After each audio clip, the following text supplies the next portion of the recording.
오늘 우리에게 주시는 하나님의 말씀은 하나님의 사랑 안에는 두려움이 없다, 이러한 말씀입니다. 대림절 넷째 주일이고 다음 주일은 성탄 주일인데, 성탄의 은혜뿐만이 아니라 성탄을 기다리는, 성탄을 대망하는 은혜가 우리 모든 교우님들에게 있기를 간절히 소망합니다. 우리가 성경 말씀을 진리로 받아들이고 있는 이유는 과연 뭘까요? 왜 우리는 성경 말씀을 진리라고 말하고 있는 것일까요? 우리가 알고는 있지만 이 질문 앞에 바로 답을 할 수 있는 사람은 그렇게 많지가 않습니다. 여러 의견이 있을 수 있지만 성경이 진리 있는 이유가 되는 것은 그 안에 인간이 바라고 있는 모든 것이 다 들어 있습니다. 뿐만이 아니라 그 소망을 이룰 수 있는 하나님에 관한 그 관계가 있기 때문에 이 성경은 우리에게 진리가 되는 것입니다. 인간의 소망도 있고 그것을 성취하는 신앙이 그 안에 있기 때문에 성경은 우리에게 진리가 되는 것입니다. 우리가 신앙을 가지고 있고 지금도 신앙을 형성하고 있는 믿음의 소유자이기도 한데, 신앙 형성에서 가장 중요한 성경 말씀이 과연 뭘까라고 이렇게 질문을 해본다고 한다면, 저는 단연코 성경의 여러 말씀들 중에 예언서라고 생각을 합니다. 하나님의 말씀을 선포하는 것이 예언이긴 하지만 이 땅의 모든 상황 가운데에서 하나님께 질문을 하고 하나님께서 답을 해주시고 그 말씀을 가지고 믿음의 고백을 하며 나갈 때에 하나님께서 성취해 주셨기 때문에 이에 관한 말씀을 기록하고 있는 것이 예언서입니다. 그 예언서 중에서도 예레미야 선지자는 우리가 눈여겨볼 수 있는 예언자인데요, 남유다 패망 사건입니다. 남유다 패망 사건을 자신의 개인적인 신앙으로 표현한 이야기입니다. 우리들이 바라보고 있는 모든 일들은 개인적인 것 같지만 개인적인 것은 결코 개인적인 것으로만 끝나지 아니하고 사회적이기도 합니다. 국가적이기도 하고 세계적으로 그 이야기를 확장시켜 나갈 수 있는데, 그렇게 확장을 하다 보면 개인적인 신앙과 믿음에 대해서 우리가 소홀히 할 때가 있습니다. 그러나 어떠한 문제가 우리들에게 발생하든지 그 문제를 나의 개인적인 신앙의 관점으로 체현을 할 수가 있다고 한다면 저는 그것이 하나님을 향한 신앙의 출발점이라고 생각이 되고, 그러한 말씀이 예언서에 기록이 돼 있고 그러한 말씀을 실제로 보여준 예언자가 바로 예레미야 예언자가 되는 것입니다. 나라가 패망했습니다. 남유다 국가가 하나님 앞에 불신앙으로 패망하게 될 것이다. 하나님이 예레미야에게 그런 말씀을 하게 하셨어요. 그런데 그러한 국가적인 고난을 이 예레미야는 어떻게 이야기를 했냐면은 본인의 개인적인 신앙으로 표현을 했습니다. 뿐만이 아니라 표현한 그것을 그대로 체현을 하는 가운데에 국가도 중요하지만 더 중요한 것은 모든 백성들이 하나님의 백성으로 거듭나고 새로워지는 것이 더 중요한 것이다. 그 말씀을 주시고 있는 것입니다. 예레미야는 이렇게 설교를 했어요. 우리가 많이 들었습니다만 지금도 이해하기 쉽지 않은 말씀 중에 하나가 뭐냐면은, 유대의 백성들에게 말하기를 유대의 국가는 패망할 수밖에 없다. 그러므로 지금 침공하고 있는 바벨론 제국, 정확하게 말하면 신바벨로니아입니다. 바벨론 제국에 저항하지 말고 항복을 해라. 그리고 하나님의 심판으로 받아들여라. 이러한 설교를 했습니다. 우리가 그러한 설교를 들었을 때에 어떠한 느낌이 드나요? 있을 수가 없는 일 아닙니까? 우리나라가 잘 살고 하나님의 복을 받기를 원하는 마음이 있는데, 하나님의 말씀에 근거해서 이 나라가 곧 고난을 당할 것이고 심지어는 패망을 당할 것이고 적대국에게 우리가 항복을 해야 된다, 이런 설교를 한다고 하는 것은 상식적으로 납득이 안 되는 설교거든요. 당시에 예레미야의 이 설교도 국가주의, 민족주의, 애국주의, 나라를 사랑하는 그 입장에서 보게 되면은 도저히 수용될 수가 없는 그러한 설교였습니다.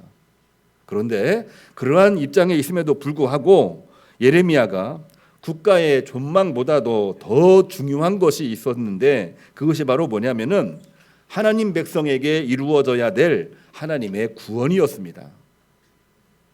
국가적인 문제, 사회적인 문제 우리들에게 너무나 많이 있지요. 우리나라도 그 범위 안에서 벗어나지를 못하고 있는데 그럼에도 불구하고 더 중요한 것이 뭐냐? 하나님의 백성, 하나님의 자녀가 다시 하나님의 백성으로 회복이 되고 구원을 받는 그것이 예레미야에게는 더 중요했다라고 하는 것입니다. 요즘 말로 표현하면은 백성의 구원이 먼저요, 국가는 그 다음이라고 하는 얘기입니다. 국가 없는 백성은 있어도 백성이 없는 국가는 없는 것입니다. 남유다 왕의 여호와김, 남유다 말기에 이 4명의 왕들이 나오고 있는데요. 여호와김은 애굽 제국을, 이 강대국입니다. 애굽 제국을 등에 업고 궁전을 지으면서 권력을 강화시켰어요. 권력을 강화시킨 이유 중에 하나는 더 이상 남의 나라로부터 침공당하지 않겠다, 그런 얘기입니다. 자, 이 당시 상황이 어땠냐면요, 요시야 왕이 종교 개혁을 이루었지만은 전쟁에서 전사를 했어요. 그의 아들 여호아하스라는 왕이 되었는데 다시 애굽이 침공을 합니다. 애굽이 침공을 해서 남유다는 패배를 했어요. 여호아하스를 애굽으로 끌고 갑니다. 그리고 엘리야김이라고 하는 사람을 왕으로 세웁니다. 엘리야김도 요시야 왕의 아들이었어요. 근데 이 엘리야김이 이름을 바꿉니다. 여호와김 이름으로 이름을 바꿔요. 그랬기 때문에 우리는 엘리야김과 여호와김을 같은 인물로 생각하기가 쉽지가 않은데 같은 인물입니다. 이 여호와김이 마음속에 생각하기를 우리나라가 힘이 약해서 정말 국가 권력을 강화시켜야 되겠다. 궁전 짓고 군사력을 강화시키고 그렇게 했는데 과연 어떻게 되었을까요? 성공하지를 못했습니다. 결국에는 파국을 맞이하게 됩니다. 국가도 중요한 것이긴 하지만 왕으로부터 모든 백성에 이르기까지 하나님의 말씀으로 거듭나고 새로워지는 몸부림이 입지 아니하고는 하나님의 은혜를 입을 수가 없기 때문에 나라가 아무리 국가 권력을 강화시킨다고 하더라도 결국은 파국을 맞이할 수밖에 없는 것입니다. 여호와김이 죽고 여호와긴이라고 하는 여호와김의 아들이 여호와긴입니다. 이름이 비슷해요. 그 전통을 이어받아서 국가를 이어갔는데 이번에는 바벨론이 침공을 합니다. 바벨론이 침공을 해서 여호와긴을 붙잡아 가지고 가고 다시 시드기야라고 하는 사람을 왕으로 세웁니다. 이 시드기야는 여호와긴의 삼촌입니다. 시드기야 왕을 세워놓고 갔는데 시드기야 왕은 머릿속에 무슨 생각을 할까요? 야, 우리나라가 약소국이니까 애굽에도 도움받지를 못하고 저 바벨론이 우리를 무시하는구나.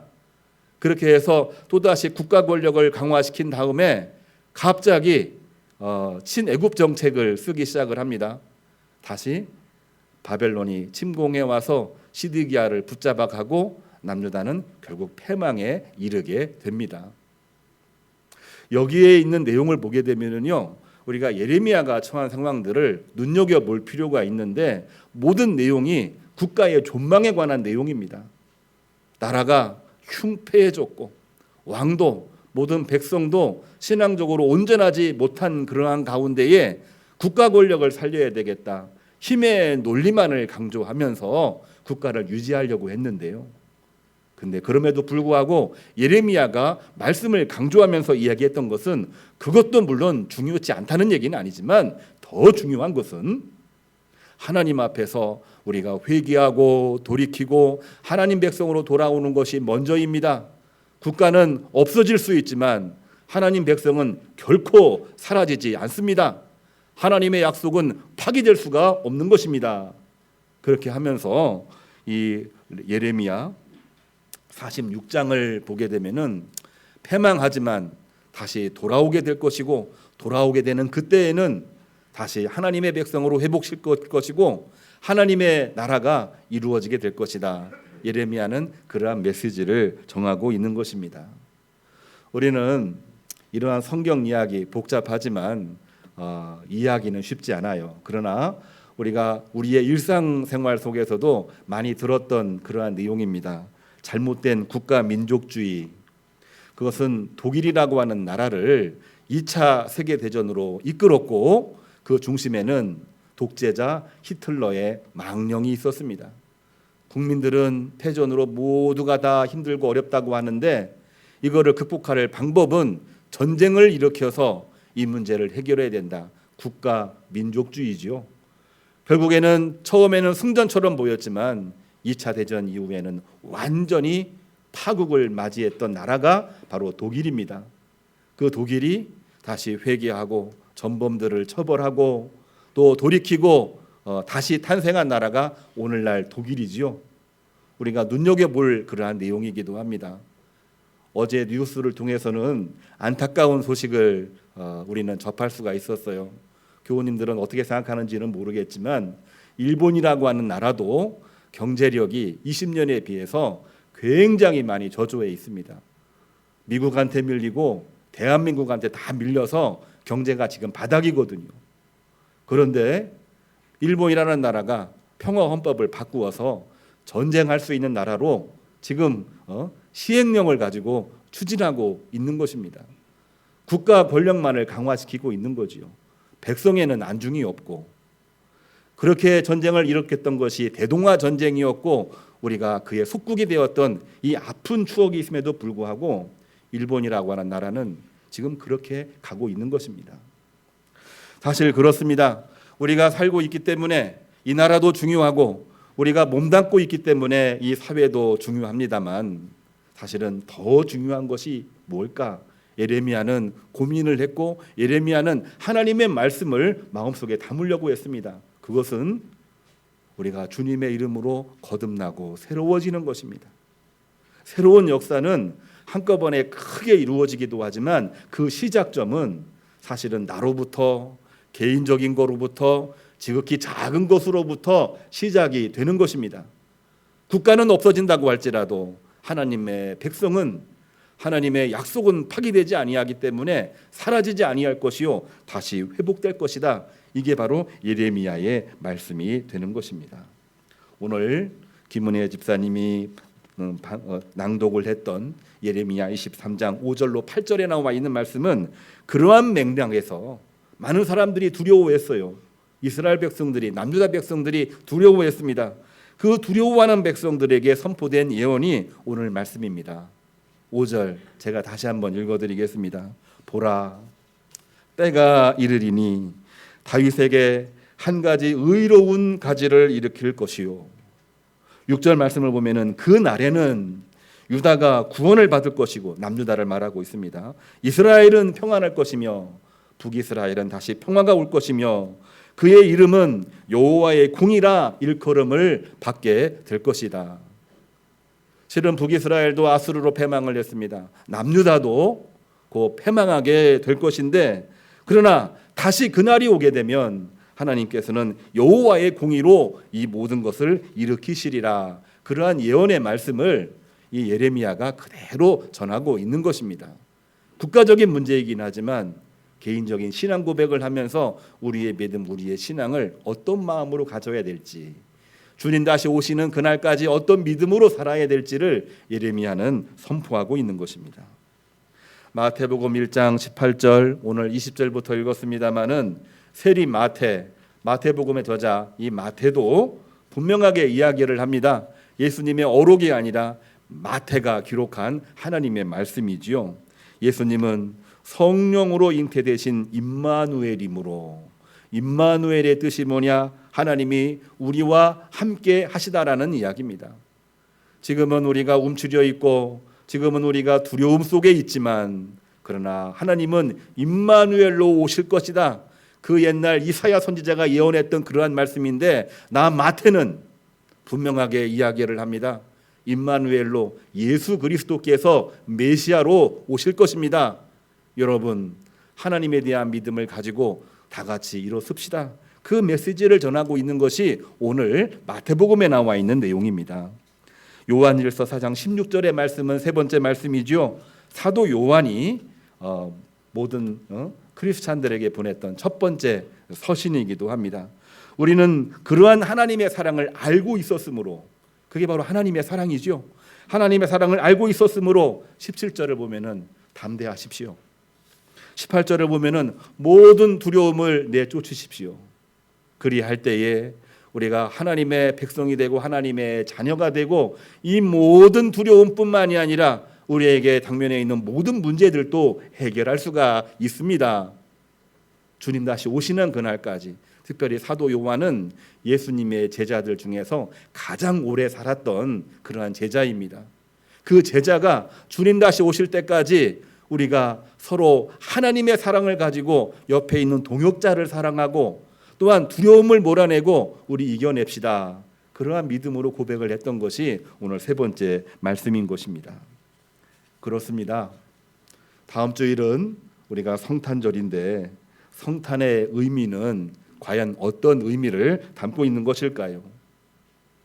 모든 역사적인 상황이 절망과 두려움 속에 있을 때에 하나님께서 예레미야를 통하여 세리 마태를 통하여 사도 요한을 통하여 주신 말씀이 되는 것입니다. 그리고 더 정확하게 말하면은 그 말씀은 하나님의 말씀입니다. 하나님의 섭리가 되는 것입니다. 그렇기 때문에 성탄은 절망과 두려움 속에 있는 모든 백성을 향한 하나님의 사랑이요 하나님의 구원 역사에 해당하는 것입니다. 인간의 모든 총체적인 두려움을 뚫고 유다 백성들에게 또한 요셉에게, 요셉도 두려워했지요. 결혼도 안 했는데 어떻게 마리아가 아기를 가질 수가 있겠는가. 우리의 상식적으로는 이해가 안 되는 그러한 부분이긴 하지만 하나님은 상식을 뛰어넘어서, 하나님은 역사를 뛰어넘어서, 하나님은 우리 인간이 생각하고 있는 모든 합리를 다 뛰어넘어서 우리들에게 역사하신다고 하는 이야기를 이 말씀은 증언하고 있는 것입니다. 요한일서 4장 13절, 사도 요한도 주의 사자라고 표현을 했습니다. 사실은 천사이지요. 천사. 주의 사자가 요한 공동체 성도들에게 뭐라고 얘기를 합니까? 성도 여러분, 성령으로 충만하여 주님 앞에 거하십시오. 우리가 주님 안에 거할 때에 모든 두려움을 이겨낼 수가 있습니다. 두려움을 몰아낼 수 있는 그 이유는 무엇입니까? 하나님이 여러분과 함께 하시기 때문입니다. 하나님은 사랑이시라. 하나님 자신을 뭐라고 표현했냐면은 하나님은 사랑이라고 표현했어요. God is love라고 표현을 했습니다. 하나님은 본체이시고 하나님이신데 사도 요한은 뭐라고 얘기를 했냐면은 하나님은 사랑이라고 얘기했습니다. 사랑 그 자체입니다. 사랑은 완전한 것이기 때문에 그런 것입니다.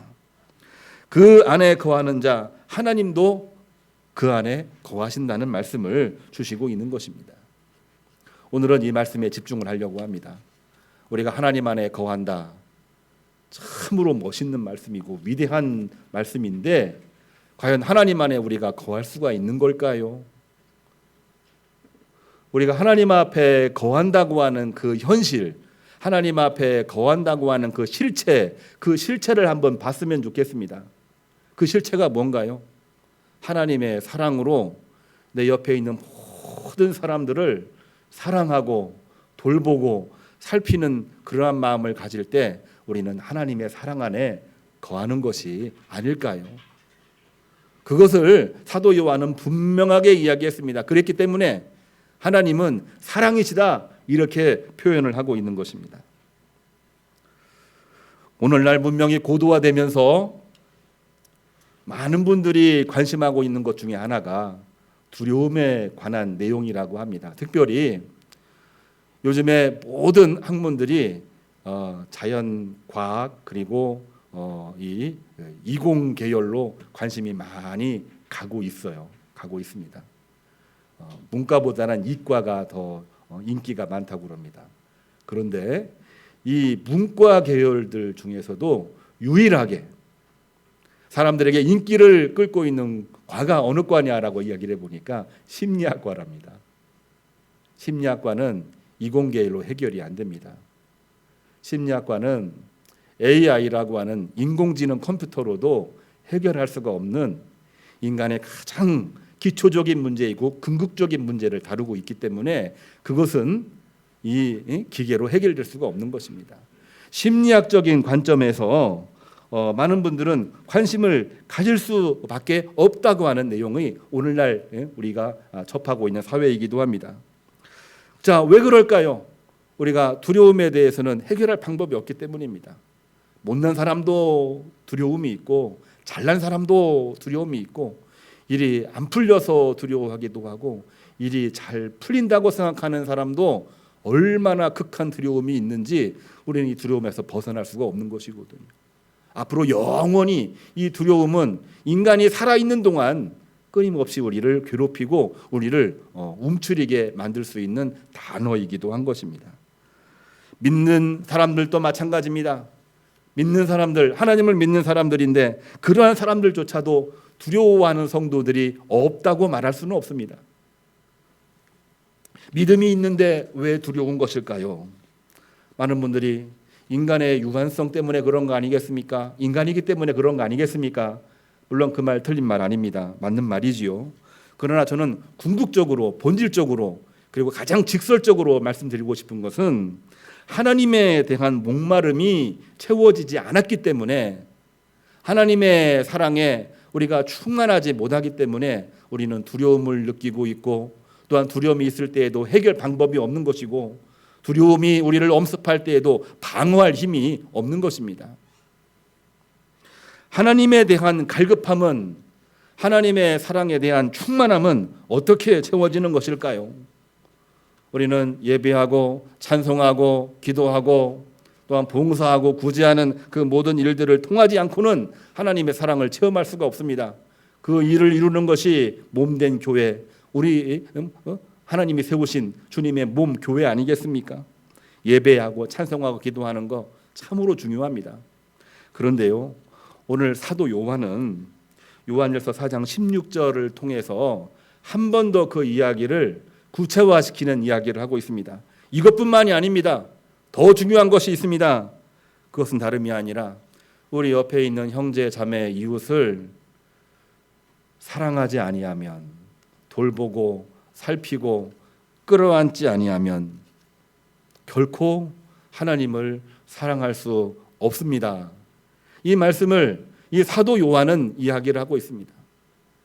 예배를 드리고 찬송하고 기도하고 있는데 두려워 떨고 있는 사람들이 있다고 한다면은 왜 그럴까? 사도 요한은 고민을 하지 않았을까요? 하나님 앞에 기도합니다. 하나님이 사도 요한에게 말씀을 주시고 계시를 주시고 하나님이 사도 요한에게 그야말로 말씀을 주십니다. 그 내용이 바로 뭐냐면은 내 옆에 있는 형제 자매 이웃을 사랑해라. 그들을 사랑하는 마음이 우리에게 메말라 있다고 한다면은 나는 지금 두려워하고 있는 것이고 두려움이 있다라고 한다면은 하나님을 사랑한다 말하지 말아라. 하나님을 사랑하는 사람은 정말 내 옆에 있는 형제 자매 이웃을 심지어는 오염되고 죄악되고 내가 멀리하고 미워하고 싶은 그 사람조차도 나는 사랑할 수 있다는 그러한 말씀을 사도 요한은 이야기하고 있는 것입니다. 우리는 흔히 이야기합니다. 죄는 미워하되 죄인은 미워하지 말라. 하나님은 우리 인간의 죄를 너무나 미워하셨어요. 우상숭배 미워하셨고 인간의 욕망으로 하나님을 저버렸을 때 하나님은 그 죄에 대해서 끊임없이 징계하시고 말씀을 통해서 진노하셨습니다. 그러나 그 죄를 짓고 있는 백성들에 대해서 분명하게 하신 것은 뭐냐면은 그들을 향해서는 끊임없이 사랑을 가지고 계셨다라고 하는 것입니다. 하나님이 그렇게 하셨기 때문에 오늘날에도 사람들이 이야기를 합니다. 죄는 미워하되 우리 죄인일 수밖에 없는 우리 모두는 미워하지 마십시오. 목회자도 실수 너무 많이 합니다. 오늘날 크리스찬들도 실수가 또 잘못이 적지 않아서 믿지 않는 사람들이 자기들의 관점으로 비판하기도 하고 비난하기도 합니다. 못 받아들이는 크리스찬도 있지만 사실은 우리가 받아들여야 되는 내용들도 너무나 많이 있거든요.